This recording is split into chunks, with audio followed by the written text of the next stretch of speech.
pretty invaluable because I've got a number of guys in there, one of whom you'll hear from here in a little bit, that have been there and kind of done that, so they can help guide the new guys with appropriate training intensities. I know I can kind of turn this group loose in a workout, and if they demolish the workout, that wasn't a bad thing for November.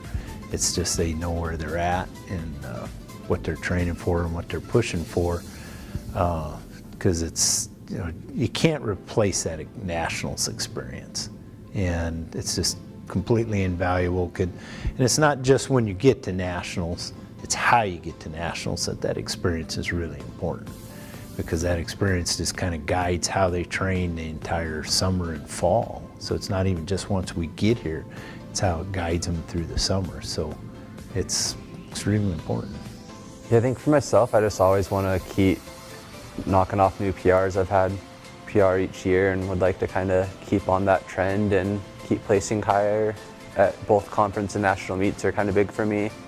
And then as a team, I know Ben kind of mentioned it, but really would like us to stop Southern from getting the streak that Eastern holds for most consecutive conference titles. So take them down at conference would be really good, and then have a higher finish than we did at Nationals.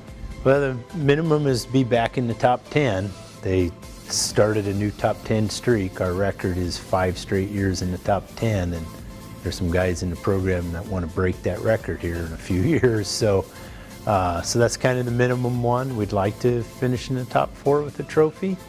And there are a lot of variables that we can't control. I don't really know what's out there in some of the other teams until there's enough racing. But so in those areas, we'd like to take a run at getting back on top of the conference as well. And we're currently either tied or one up on Southern for the most conference victories. So yeah, I think it's fun to kind of keep that legacy going, and it feels good to just kind of be a part of that, and it's motivating because you don't want to break that for Ben or for Eastern. You want just to keep that rolling and help the team get going and kind of set everyone else up the right way.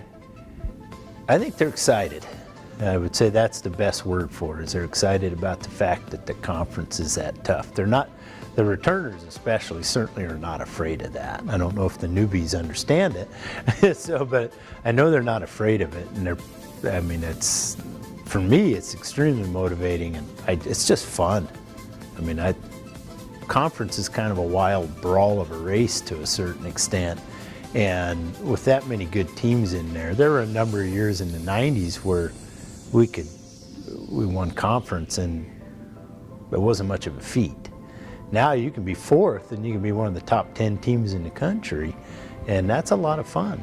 It's definitely motivating, and the days when you're tired and you're beat up, and maybe later in the season when the weather isn't good, you just remember there's 3, sometimes 4 other teams out there that are gunning for you, and it kind of gets you through those tough times. I think for me, it's just not as much of like accomplishments we've done or times we've ran, but just kind of like how you get there. And I've kind of been in this leadership position with Nick being on especially, and just kind of keep setting people up for success and keep running and having fun with it. Yeah, besides everyone, that's a good point. Well, Lane has really stepped up as a team leader this year.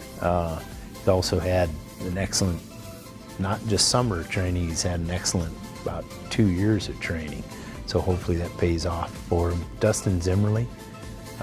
Dustin's just a little different animal than he was last year. Thomas has actually had a better summer than he's had before. And those guys could be pretty deadly. So transferring Hunter Kratz, he was a pretty high quality recruit out of high school, went to Division II. So hopefully he's made that adjustment. He's certainly looking like it. The surprise of the year for people might be Hunter Sheese. Hunter had a fantastic summer, and he's looking really good. He's pretty consistently up there in our top group.